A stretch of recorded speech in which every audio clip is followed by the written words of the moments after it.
belajar bahasa Indonesia, ya. Materi gagasan pokok dan gagasan pendukung. Ya. Sudah tahu apa itu paragraf? Sudah. Apa itu paragraf? Paragraf adalah sambungan dari beberapa kalimat, ya. Beberapa kalimat dijadikan satu paragraf, ya. Bentuknya seperti ini loh, paragraf. Ini jono. Ini kalimat, bentuknya kalimat-kalimat. Biasanya paragraf itu terdiri dari berapa kalimat? Minimal berapa? Berapa? 3 boleh. 3 kalimat itu sudah membentuk satu paragraf. Boleh lebih dari 3? Boleh tidak? Boleh 4 kalimat, boleh 5 kalimat boleh. Ya, itu membentuk sebuah paragraf. Di dalam paragraf itu terdapat gagasan pokok dan gagasan pendukung. Gagasan pokok biasanya terdapat di awal atau akhir paragraf. Biasanya di awal. Kalau nggak di awal, di akhir. Itu seringnya di situ. Beda sama gagasan pendukung. Kalau gagasan pendukung itu menjelas berupa kalimat-kalimat. Misalkan kalimat pertama itu gagasan utama, ya. Terus kalimat kedua itu disusul pada gagasan pokok. Kalimat kedua, kalimat ketiga. Kasih contoh ya. Fungsi dari gagasan pokok itu sendiri itu sebagai pokok masalah.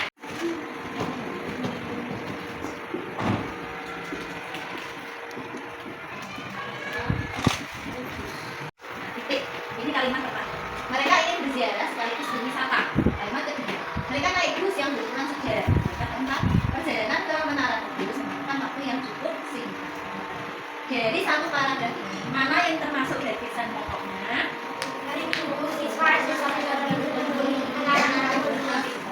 Yang ini namanya gagasan pokok, berada di awal paragraf, ya.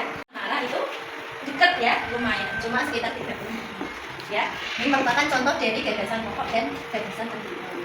Untuk menambah pengetahuan tentang gagasan pokok dan pendukung, di sini gue punya latihan untuk menentukan gagasan pokok dan pendukung.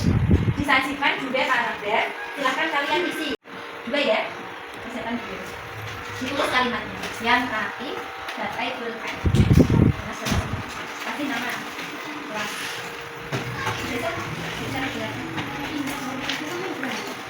Saya kelas 4 ya, saya kelas 5. Oke, pulpen. Selamat gue saya kelas 5 dengan rame. Ya, jadi yang mana ada bagus saudaranya.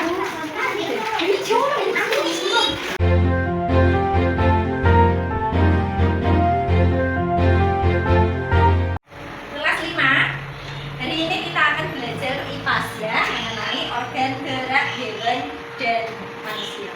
Tapi untuk subtema kali ini kita akan bahas tentang organ gerak hewan. Organ gerak, maksud dari organ gerak itu apa? Bergerak, bergerak. Nah, ciri-ciri makhluk hidup itu salah satunya yaitu siapa yang dimanja setengahnya bergerak.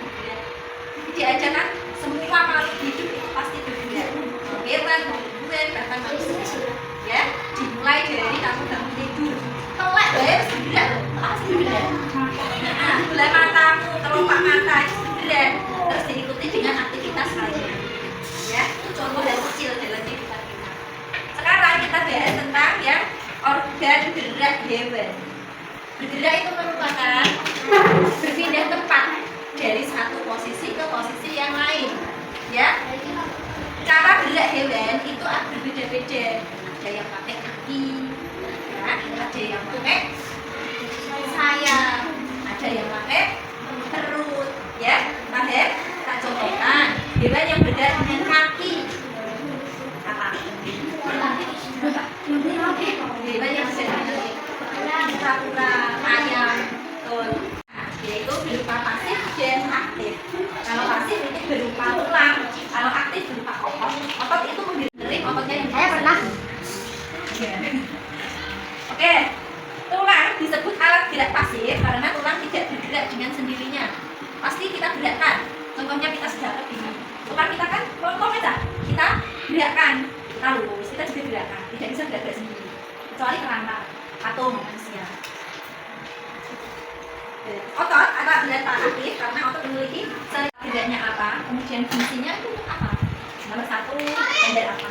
Kamu lihat alat geraknya itu apa sih yang digunakan untuk bergerak. Terus fungsinya itu apa?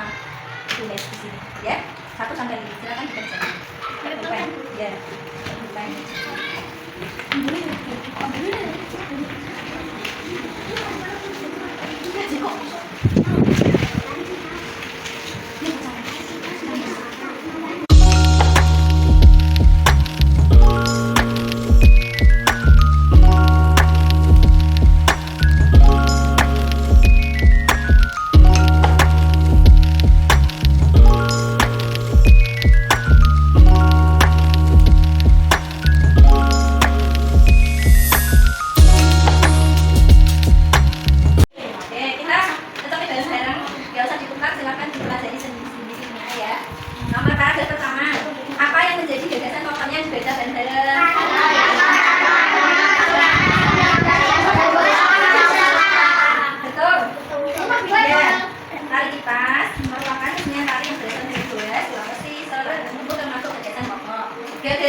Tuh, jalan sama tekan. Tuh, nama dia berenang. Bilanya Kaki, tangan, perut. kelas 4 belajar tentang gagasan pokok dan gagasan hukum. Ada pertanyaan. Nanti di rumah diulangi lagi ya belajarnya supaya nambah pintar. Oke? Kelas 5 ada pertanyaan tentang organ gerak hewan. Ya bisa kita lihat di cerita kita banyak ya. Kamu amati organ geraknya itu apa sih yang digunakan? Ya, sama dengan pelajaran. Kalau ada pertanyaan, Bu cukupkan sekian kita belajar dari